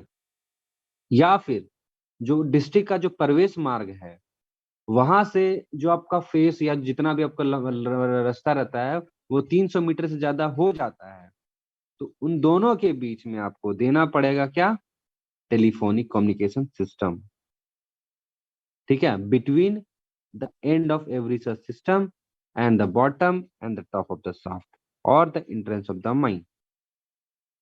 ये आपको देना पड़ेगा, एक डायग्राम बना के समझाते हैं। बोला गया कि the system of haulage roadways, system of haulage roadways का मतलब ये नहीं कि एक हॉलेज रास्ता, मतलब एक हॉलेज रास्ता है ऐसा, फिर ये कनेक्टेड है दूसरा हॉलेज रास्ता से कुछ इस तरह से, फिर ये कनेक्टेड है इससे, तो ये सब कनेक्टेड है एक दूसरे से, तो ये पूरा सिस्टम हो गया। यहाँ हॉलेज एक इंजन लगा हुआ, यहाँ एक और हॉलेज इंजन लगा, तो सब ये काउंट होगा। ये जो हॉलेज लंबाई है ये अगर 300 मीटर से ज्यादा हो जाती है, ठीक है, कहाँ से, शाफ्ट से, शाफ्ट से फिर ये 300 मीटर का लंबाई हो जाता है, या फिर जो आपका डिस्ट्रिक्ट का प्रवेश मार्ग हुआ, सपोज ये डिस्ट्रिक्ट का प्रवेश मार्ग हुआ, इससे फेस जाते जा रहा है जाते जा रहा है, ये फेस पहुंच गई, ये फेस है मान के चलिए, कि वो 300 मीटर से ज्यादा हो गया, ठीक है। या तो शाफ्ट से ज्यादा हो गया, ये शाफ्ट से आपका जो दूरी हो गया वो 300 मीटर से ज्यादा हो गया, या तो डिस्ट्रिक्ट का प्रवेश मार्ग से जो भी रास्ता आपका जो जा रहा है वो 300 मीटर ज्यादा हो गया, तो दोनों के बीच में आपको टेलीफोनिक कम्युनिकेशन सिस्टम देना पड़ेगा। प्लस कहाँ देना पड़ेगा, bottom and the top of the shaft, मतलब पिट टॉप से लेके पिट बॉटम के बीच में भी देना पड़ेगा, या फिर, ठीक है, या फिर क्या देना पड़ेगा, बॉटम से लेके डिस्ट्रिक्ट के बीच में। ठीक है, मान के चलिए कोई डिस्ट्रिक्ट का मान के चलिए प्रवेश मार्ग से लंबाई हो गया 300 मीटर ज्यादा, तो दोनों के बीच में तो देंगे ही देंगे, फेस की तरफ जो आएगा 300 मीटर का वो सिरा, और इसके बीच में देंगे, प्लस डिस्ट्रिक्ट से लेके पिट बॉटम के बीच भी देना पड़ेगा, नहीं तो डिस्ट्रिक्ट से लेके पिट टॉप तक भी दीजिए। ये टेलीफोनिक कम्युनिकेशन सिस्टम आपको देना पड़ेगा, ठीक है। सर 300 मीटर ज्यादा होने पे देंगे ना? हाँ 300 मीटर से ज्यादा, मोर लिखा हुआ है, मोर, 300 नहीं है, 300 से ज्यादा है, वर्ड्स पे ध्यान दीजिएगा, 300 से ज्यादा। फिर प्रोवाइडेड दैट है, ये प्रोवाइडेड दैट यानी एक्सेप्शन है, जहां पे ट्रैवलिंग इज अनड्यूली अर्डुअस, मतलब बहुत ही कठिन चलना है, और वहां पर रीजनल इंस्पेक्टर ऑर्डर देके राइटिंग में बोल सकते हैं कि टेलीफोनिक कम्युनिकेशन सिस्टम को आप रखिए in other case also. In other case also का मतलब क्या हुआ, 300 से कम में भी। इसका मतलब क्या हुआ, 300 ज्यादा पे तो रखना ही है, आपको पता ही है। अदर केस क्या हो सकता है कि 300 या उससे कम में भी रखने के लिए अगर कोई आदमी बोल सकता है, रिटन में बोल सकता है हमको रखना पड़ेगा, तो कौन है, रीजनल इंस्पेक्टर है। समझ में आ रहा है, ठीक है, समझ में आ रहा है कि नहीं आ रहा है। सर ये खराब रास्ते की कंडीशन में ना? खराब रास्ता नहीं, अनड्यूली अर्डुअस का मतलब होता है काफी कठिन है रास्ता चलने के लिए, जैसे कि ढाल बहुत ज्यादा हो गया, तो सर वही ऊपर चीज। नीचे रहेगा। हाँ, रास्ता बहुत ही कठिन चलना, मतलब ग्रेडियंट बहुत ज्यादा हाई रहेगा तब ना आपको दिक्कत होगा, बहुत ज्यादा गीला है जहाँ पे आपको चलने में काफी दिक्कत हो रहा है, तो वो रीजनल इंस्पेक्टर को लगना चाहिए कि चलना जो है काफी कठिन है, तो वो बोल सकते हैं कि 300 मीटर की जगह आप 250 मीटर पे दे दीजिए, 100 मीटर पे दे दीजिए, तो ये करने का अधिकार सिर्फ रीजनल इंस्पेक्टर के पास है, ठीक है, समझ गया ना। ऐसा नहीं कि मान के चलिए 200 मीटर हो गया, कठिन बहुत ज्यादा चलना, फिर भी आप नहीं रख रहे हैं, रीजनल इंस्पेक्टर गया अब जाके बोल दिया कि देखिए चलना कठिन है, हम बोल रहे हैं आपको रीजनल आपको टेलीफोनिक सिस्टम रखना ही पड़ेगा, तो फिर आपको रखना ही पड़ेगा, कुछ नहीं कर सकते आप। समझ में आया, आया कि नहीं आया। यस जी सर। सर। अब बोला गया है कि जहां पे आप टेलीफोन या इलेक्ट्रिकल सिग्नल दे रहे हैं, यानी सिग्नलिंग अरेंजमेंट की बात किया जा रहा है, और टेलीफोन की बात की जा रही है, जो हम लोग टेलीफोन में डिस्कस किए हैं, और सिग्नलिंग अभी हम लोग डिस्कस किए हैं, वो 4 रैप वाला। तो जहां पे वो सिग्नल अरेंजमेंट या फिर टेलीफोन सिस्टम लोग देते हैं, adequate precaution shall be taken to prevent signal and telephone wires coming into contact with other cables और इलेक्ट्रिकल एपरेटस। बोला गया है कि जहां पर टेलीफोन या फिर इलेक्ट्रिकल सिग्नल का सिस्टम लोग देते हैं, यानी संकेत आदान प्रदान करने का व्यवस्था, या फिर जहां टेलीफोन हम लोग देते हैं, वहां पर ये सावधानी देना पड़ेगा कि हम लोग टेलीफोन का जो तार है या जो सिग्नल का जो तार है वो किसी दूसरा केबल या कोई दूसरा बिजली का उपकरण के संपर्क में ना आए, इसका हमको ध्यान देना पड़ेगा। नहीं तो क्या हो जाएगा, पता चला आप घंटी भी नहीं मारे हैं और वहां पे टच हो गया तो क्या हो जाएगा, सर्किट कंप्लीट हो जाएगा। ये पता चला रोकने भी नहीं बोले और रुक गया, 1 घंटी लग गया, डायरेक्ट हो गया। तो इसलिए बोला गया है कि कांटेक्ट में ना, कोई दूसरा इलेक्ट्रिक केबल या दूसरा कोई इलेक्ट्रिकल एपरेटस के कांटेक्ट में नहीं आना चाहिए, सिग्नल का तार या फिर टेलीफोन का तार। उसके अलावा बोला गया है कि जो सिग्नलिंग वायर जो होंगे वो कहाँ पे सपोर्ट करना है, इंसुलेटर पे सपोर्ट करना है, and shall not be energised at more than 30 volts. Important line, इससे भी सवाल आता है। सिग्नल तार में 30 वोल्ट से ज्यादा आपको वोल्टेज नहीं देना है, और सिग्नल वायर को कहाँ पे बैठाना है, इंसुलेटर पे। देखे हैं ना कभी कभी जो सिग्नल के तार होता है, देखे हैं उसमें एक चीनी मिट्टी का ये कुछ ऐसा लगा हुआ रहता है, उस पे लगा रखा जाता है, देखे है ना, वो क्या जी है। सर, वैसे जैसे ट्रांसफार्मर वगैरह में लगा होता है, हाँ, छोटा छोटा लगा होता है ना ट्रांसफार्मर। सर। हाँ, ऐसा नहीं कि लोहा में लगा दी, लोहा में लगा दी तो डायरेक्ट हो जाएगा, है कि नहीं, तो जी करंट सर। पास होने लगेगा। तो यही बोला गया है कि करंट जो है, सॉरी, जो सिग्नल वायर है उसको कहाँ पे रखेंगे, वो इंसुलेटर पे ही बैठाना है उसको, ठीक है। सिग्नल वायर को क्या बैठाना है, इंसुलेटर पे ही बैठाना है, और उसको मैक्सिमम कितना वोल्टेज दे सकते हैं आप दे सकते हैं उसको अधिक से अधिक 30 वोल्ट। 30 वोल्ट से ज्यादा नहीं होना चाहिए। उसके बाद देखिए, और एक और इम्पोर्टेंट पॉइंट बोला गया है, contact maker shall be so constructed as to prevent accidental closing of the circuit। यहाँ कॉन्टैक्ट मेकर होना चाहिए। कॉन्टैक्ट मेकर का मतलब जस्ट अभी आपको बताएं कि एक प्लस होगा और एक क्या होता है, माइनस होगा। तो दोनों को जोड़ने के लिए तो हमको एक चाहिए ना, क्योंकि दोनों तो इंसुलेटर पे बैठा हुआ है, तो दोनों को कांटेक्ट कराने के लिए, संपर्क कराने के लिए जो हम लोग देते हैं ना तार, उसको बोलते हैं कॉन्टैक्ट मेकर। ये कॉन्टैक्ट मेकर है। ये क्या करा रहा है, प्लस को माइनस के साथ कॉन्टैक्ट करवा रहा है ना, इसलिए इसका नाम है कॉन्टैक्ट मेकर। तो इसको इस्तेमाल किया जाएगा ताकि अपने आप जो सर्किट है ना वो क्लोज ना हो जाए। इसको जब दबाएंगे, यहाँ इसको रखेंगे, तब वो घंटी देगा, नहीं तो नहीं देगा। ठीक है, ऐसा नहीं तो पता चला इसको दिया ही नहीं तो अब पता चला अचानक ही अपने आप लग गया घंटी, तो ऐसा नहीं होना चाहिए। इसको देंगे बीच में तब ये काम करना चाहिए, ऐसा होना चाहिए। ठीक है।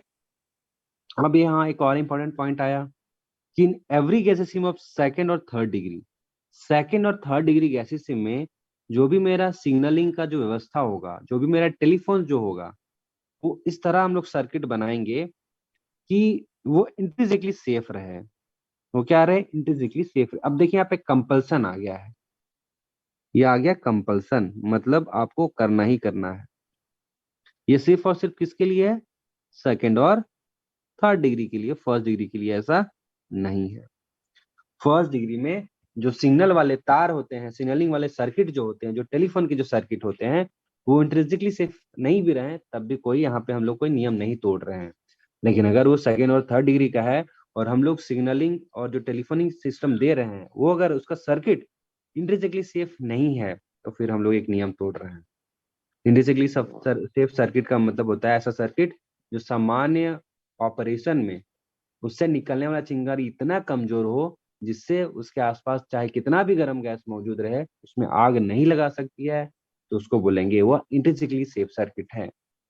समझ में आ गया? आगे बढ़े, जी। आते हैं 10th नंबर का पॉइंट। बोला गया है कि at places where telephone receivers are installed or where signal and safety contrivances are regularly operated, every person using the telephone and operating any such signal or safety conveyance shall be afforded adequate protection against tubs moving out of control।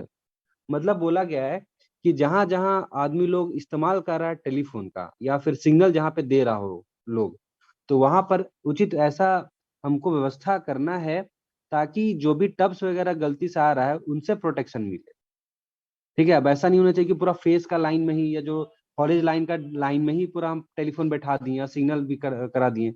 ऐसा हमको signal देने का जो जगह है जहाँ पे आदमी लोग दे रहा है ऐसा आपको बनाना है जिससे जो भी टब्स वगैरह उसमें चल रहा है वो गलती से अगर आउट ऑफ कंट्रोल हो गया यानी अनियंत्रित हो गया तो उसको चोट न लगे, इस तरह से आपको बनाना है। ठीक है, जैसे कि क्या कर सकते हैं, एक एग्जाम्पल देते हैं। जैसे कि आपके पास ये पूरा ट्रैक है, ये हुआ जंक्शन, फिर ये ट्रैक हुआ और ये जंक्शन हुआ। ट्रैक बीच में बना ही देते हैं, सॉरी ये रास्ता है, ट्रैक हम यहाँ बना रहे हैं। ये देखिए हमारा ट्रैक हो गया, कोई दिक्कत नहीं है। अब यहाँ पे सिग्नल तार दे दिए, पीला कलर में दे देते हैं, नहीं ब्लू कलर में दे देते हैं। ये पूरा सिग्नल वाला दे दिए। अब अगर हम यहाँ पे मान के चलिए, ये हम ब्लैक कलर से बताते हैं, यहाँ पर हम सिग्नल देने का सारा टेलीफोन लगा देंगे या फिर यहाँ पे सिग्नल देने के लिए जो जो कॉन्टैक्ट मेकर है यहाँ दे देंगे। यहाँ पे रिस्क रहेगा कि अगर टब्स गलती से आ गया तो इसको भागने का जगह ही नहीं है कि नहीं, तो हम लोग क्या करेंगे, एकदम यहाँ पे देंगे। इससे क्या है कि अगर टब्स वगैरह गलती से आ रहे तो ये इधर जा सकते हो आदमी। यही बोला गया है कि जो भी आदमी टेलीफोन इस्तेमाल कर रहा हो, सिग्नल दे रहा हो, तो उस जगह ऐसा होना चाहिए कि आप उसको ऐसा व्यवस्था कीजिए कि जो भी टब्स अगर गलती से अनियंत्रित होकर पीछे आता है तो उससे वो बच सके, ऐसा उसको प्रोटेक्शन देना है। समझ में आ गया? है ही नहीं आया? हेलो, एक बार और बता दीजिएगा। एक बार और बताइए सर। बोल रहे हैं कि जो भी टेलीफोन और सिग्नल जो सिग्नलिंग व्यवस्था दे रहा होगा, सिग्नल जो देने वाला जो आदमी होगा या टेलीफोन में जो बात कर रहा होगा आदमी, ठीक है, तो वो जगह ऐसा होना चाहिए जिससे कोई भी अगर टब्स अनियंत्रित होकर आ रहा है तो उसको उससे प्रोटेक्शन मिले। प्रोटेक्शन कब मिल सकता है, जब उसका लोकेशन सही जगह हो, है कि नहीं। लोकेशन सही जगह होना चाहिए ताकि टब से कोई खतरा ना हो, या बफर लगा दिए, ऐसा भी कर सकते हैं। ठीक नहीं, तो देखिए हम एक सिनेरियो बताएं कि अगर हॉलेज रास्ता इस तरह है, यहाँ पे ट्रैक है, यहाँ पे अगर दे दिए तो ये ज्यादा रिस्की जगह है। अगर गलती से कोई जो टब है वो पीछे डिरेल होके आ गया, कुछ भागने का जगह ही नहीं, मतलब कहीं अंदर नहीं जा सकते क्योंकि सीधा ही जा रहा है, गलती से इधर ही इसको पलट गया तो फिर वो तो सीधा चपेट में आ जाएगा। लेकिन अगर यहाँ पे अगर हम बैठाते हैं सिग्नल देने का वैसे, या टेलीफोन यहाँ बैठाते हैं, तो टब से अगर इधर आ रहा है तो इसके पास ऑप्शन रहेगा इधर कितना दूर भी जाने का। तो यही चीज इसमें बताया गया है। नेक्स्ट आते हैं, where any person is allowed to work और पास वाइल, ठीक है, while the haulage in motion, मतलब जब किसी व्यक्ति को, ठीक है, काम करने के लिए और आने जाने के लिए हॉलेज रास्ता में पास करने के लिए दिया जाता है, अनुमति दिया जाता है जब हॉलेज मोशन में हो, जब हॉलेज चल रहा हो। जब हॉलेज चालू है उस समय किसी व्यक्ति को अगर आने जाने की या फिर काम करने की अनुमति मिलती है तो उस हॉलेज रास्ते में आपको मैनहोल्स देना पड़ेगा। ये मैनहोल्स देंगे ताकि वो उसमें आश्रय ले सके, रिफ्यूज कर सके। ये जो मैनहोल्स देंगे कितने दूरी पे देंगे? नॉट मोर देन 10 मीटर, ये देंगे 10 मीटर में। हमेशा ध्यान दीजिए अगर कुछ भी नहीं लिखा हुआ है आंसर क्या होगा? 10 मीटर। सर पूछा 20 जाएगा कि metre manholes are provided at what interval, तो 10 मीटर। एक्सेप्शन यहाँ पे बोला गया है कि अगर किसी रास्ते का, यानी किसी रास्ते मतलब हॉलेज वाला रास्ता, ग्रेडियंट अगर 1/6 से कम हो, ग्रेडियंट 1/6 से कम हो, तो ऐसे मैनहोल्स आप 20 मीटर के अंतराल पर भी लगा सकते हैं। नॉट मोर देन 20 मीटर है, मतलब मैक्सिमम 20 मीटर के अंतराल पर लगा सकते हैं। अब यहाँ पे सिनेरियो चेंज हो गया। अगर ग्रेडियंट, यहाँ क्वेश्चन सीधा बता रहे हैं कि क्वेश्चन कैसे सॉल्व करना है। अगर ग्रेडियंट मेंशन नहीं है, कुछ भी ग्रेडियंट मेंशन नहीं है, पूछा मैनहोल कितना दूरी पे लगता है, आंसर क्या होगा? 10 मीटर। याद रहेगा, यस कोई दिक्कत नहीं है। अगर बोला 1/6 से कम है तो आंसर क्या होगा? 20 मीटर। 20 मीटर। आजकल उल्टा घुमा के क्या बोल रहा है? 1/6 से ज्यादा, तो आंसर क्या होगा? 10 मीटर। 10 मीटर हो। अब हमको ये बताइए, इतना हम आपको बताए हैं पर फिर भी हमको डाउट है कि बहुत कोई हमको लगता है कि गड़बड़ करेंगे, ठीक है। हमको ऐसा लग रहा है कि इसमें भी आप गड़बड़ करेंगे, इसलिए हम नाम लेके अब थोड़ा सा पूछना चाहेंगे। इतना हम बताए हैं। किनसे पूछें? जो पहले दिख रहे हैं, नीरज, ये हमको बताइए 1/6। नीरज जी आप हमको ये बताइए कि 1/6 से कम ग्रेडियंट क्या क्या हो सकता है, सिर्फ वही बताएंगे, बाकी कोई नहीं बताइए। 1/6 से कम ग्रेडियंट 7 होगा सर, 6.5 भी होगा। चलिए बहुत अच्छा, 1/7 हो गया, 1/8 हो गया, 1/9 हो गया। जी, इसमें कितना मैनहोल कितना अंतराल पे देंगे बताइए? इसमें तो सर 20 पे देंगे। 20 पे देंगे। बहुत अच्छा, बहुत अच्छा, सही समझ रहे हैं आप, ठीक है। यानी 1/6 से कम रहेगा तो 20 मीटर पे देना है, ग्रेडियंट मेंशन नहीं है तो 10 मीटर देना है, ग्रेडियंट 1/6 से ज्यादा है 10 मीटर देना, ठीक है। अब मैनहोल के बारे में और विस्तृत जानकारी दी गई है। ये तो हो गया अंतराल, दो मैनहोल के बीच में दूरी। मैनहोल के बारे में विस्तृत जानकारी यह है कि इसकी अब ऊंचाई दी गई है कि इसकी ऊंचाई कितना हो सकता है? Not less than 1.8 metre height. ऊंचाई कितना होना चाहिए? 1.8 मीटर। ये नॉट लेस देन है। नॉट लेस देन का मतलब क्या होता है? कम से इससे कम, कम नहीं होगी। या न्यूनतम बोलिए शॉर्ट में। ये ऊंचाई कितना होना चाहिए? कम से कम 1.8 मीटर। गहराई भी है ना, दोनों न्यूनतम ही है। 1.2 मीटर गहराई भी होगी न्यूनतम। गहरा कितना होगा? 1.2 metre. Not less than 0.75 metre wide, मतलब चौड़ाई कितना होगा? कम से कम कितना होगा चौड़ाई? 0.75। 75 सेंटीमीटर बोल सकते हैं, या 0.75 मीटर बोलिए। जी, अधिक से अधिक, नॉट मोर देन लिखा हुआ है 1 1 मीटर। मीटर, ये अधिकतम है, ठीक है। इसके अलावा यहाँ पे ये भी बताया गया, आप देखिए ट्रैवलिंग रास्ता का ऊंचाई लिखा हुआ है कि प्रत्येक ट्रैवलिंग रास्ता का ऊंचाई 1.8 मीटर होना ही चाहिए जहाँ पे आदमी लोग जाते हैं गुजरते हैं। कॉलेज रास्ता का मिनिमम ऊंचाई कहीं नहीं मेंशन है। कोई नियम ये नहीं कहता है कि मेरा कॉलेज रास्ता की ऊंचाई इतना होना ही चाहिए, ठीक है। ट्रैवलिंग रास्ता के लिए है कि मिनिमम 1.8 मीटर ऊंचा होना चाहिए ट्रैवलिंग रास्ता, लेकिन कॉलेज रास्ता का कोई मिनिमम ऊंचाई है ही नहीं। तो इन केस अगर कॉलेज रास्ता की ऊंचाई कम है 1.8 मीटर से, तब मैनहोल की ऊंचाई क्या होगी? तब मैनहोल की ऊंचाई होगी फुल जितना हाइट है ऑफ द उतना। रोडवे। मतलब जितना रास्ता का ऊंचाई होगा उतना पूरा ऊंचाई मेरा मैनहोल का ऊंचाई होगा। ठीक है। अब यहाँ पे एक और इम्पोर्टेंट पॉइंट बताया गया है, provided further that the regional inspector may by an order in writing and subject to such condition as he may specify therein permit the use as manholes of cross roadways or other than haulage roadways of dimension larger than the aforesaid than those of, मतलब cross roadway जो होता है ना, अगर regional inspector बोले तो देखिए रास्ता इस तरह होता है ना, क्रॉस रोडवे का मतलब ये हो गया जंक्शन वगैरह हो गया। तो बोला गया है कि रीजनल इंस्पेक्टर चाहे तो ये जंक्शन वगैरह को भी बोल सकता है, हॉली रास्ता में नजदीक नजदीक पे जंक्शन बना दीजिए, डायमेंशन ज्यादा कर दीजिए इनका, और रीजनल इंस्पेक्टर चाहे तो इनको भी बोल सकता है एज अ मैन होल, इसको आप इस्तेमाल कर दीजिए, कोई दिक्कत नहीं नॉर्मली। लेकिन ऐसा नहीं होगा, नॉर्मली आपको मैन होल देना ही पड़ेगा अलग से। उसके बाद यहाँ पे बोला गया provided that where there are serious practical difficulties, where there are serious practical difficulty, मतलब जहाँ मतलब संभव हो ही नहीं रहा है, किस चीज का संभव नहीं हो रहा है? In providing manholes of the interval and the dimension specified in the solution 11 and 12.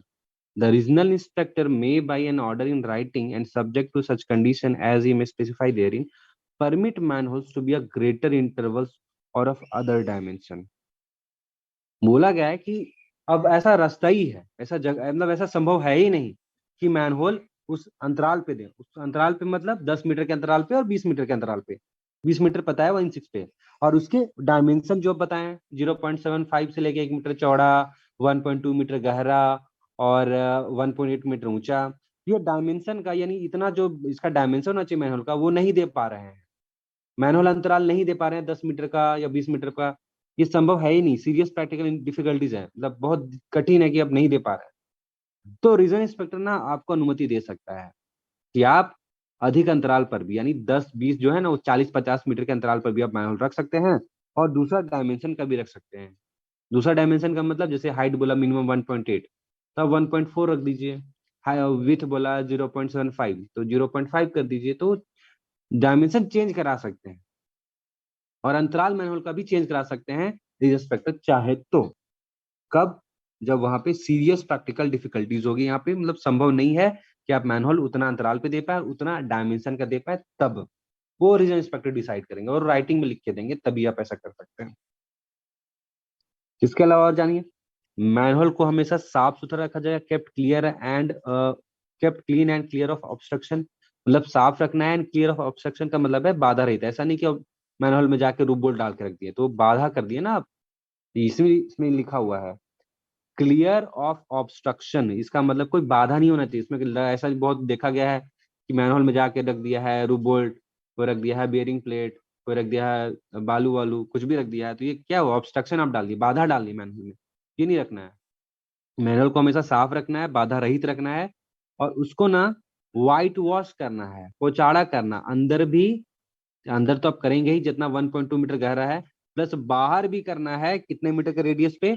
0.3 metre के 0.3। रेडियस पे, मतलब 30 सेंटीमीटर के रेडियस पे बाहर तक आपको पोचाड़ा करना है।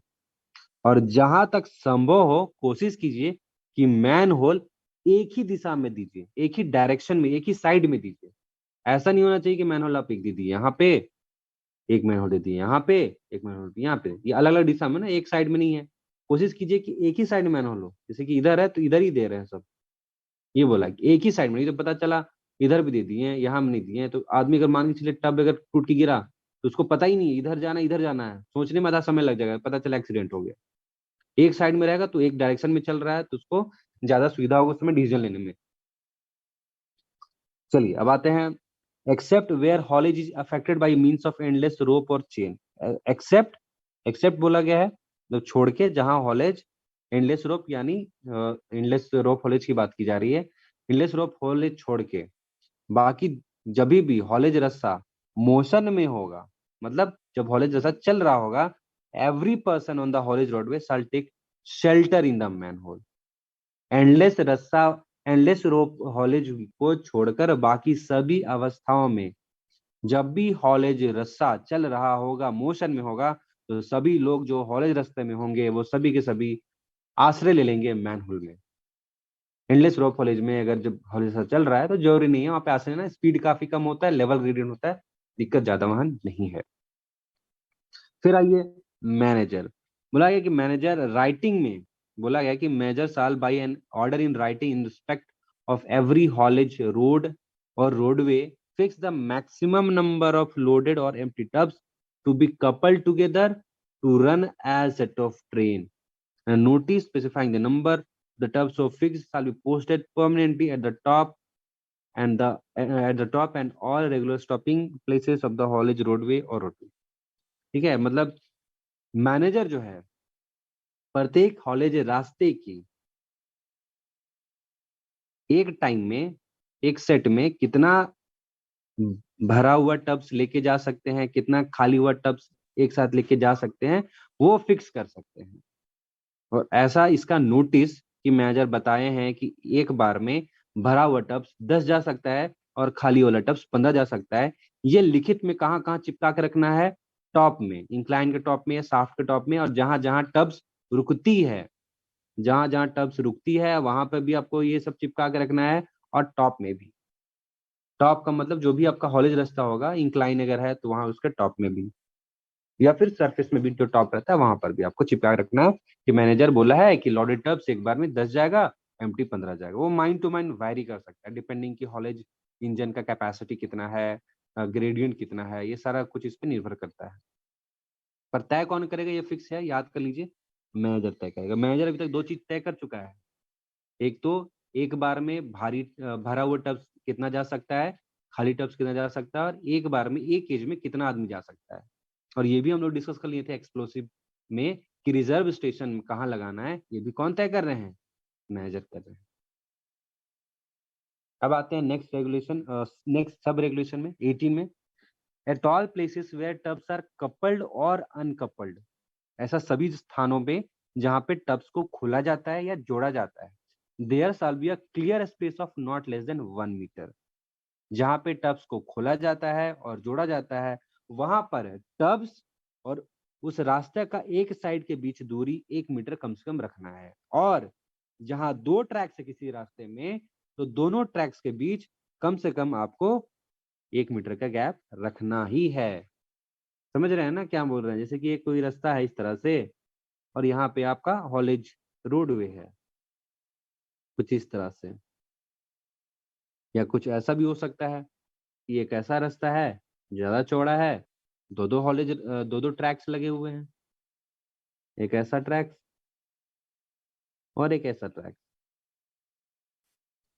तो बोला गया है कि अगर एक ही ट्रैक लगा हुआ है तो ट्रैक और एक साइड के बीच होगा, दोनों ट्रैक अगर लगा हुआ है तो दोनों के बीच में 1 मीटर का गैप होगा। ये इसमें बताया गया है।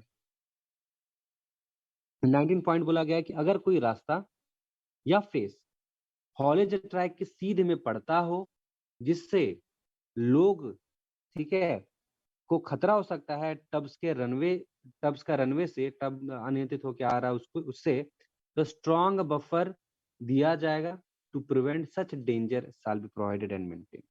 मतलब अगर कोई फेस है, सपोज एग्जांपल इधर हम बना देते हैं डायग्राम, ये हमारा ये कुछ इस तरह से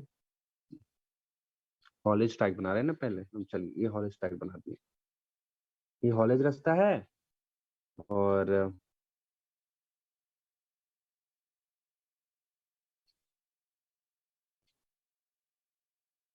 ये ट्रैवलिंग रास्ता है,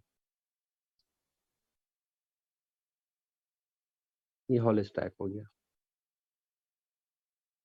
तो अब यहाँ पे आदमी लोग ट्रैवल कर रहे हैं, इधर से इधर जाना, मान के चलिए इधर जाना है,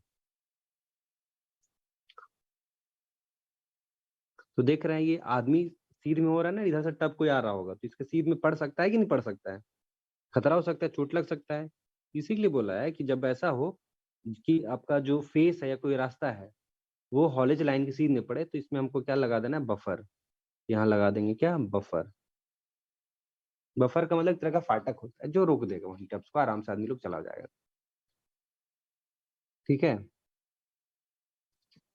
लास्ट पॉइंट देखिए, stop block or effective contrivance are provided near the entrance of every tramming roadway branching off the main haulage road or roadway and on every track which slopes towards a shaft.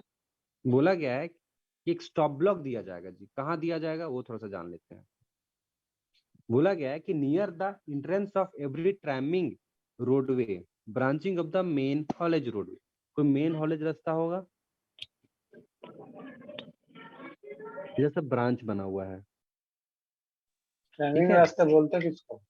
जहाँ हाथ से ढकेल के लेके जाते हैं ना tubs को, तो मान के चलिए कोई ब्रांच वाला रास्ता ये हो गया, ये ब्रांच वाला ट्रैमिंग रास्ता है, ये मेन हॉलेज रास्ता है।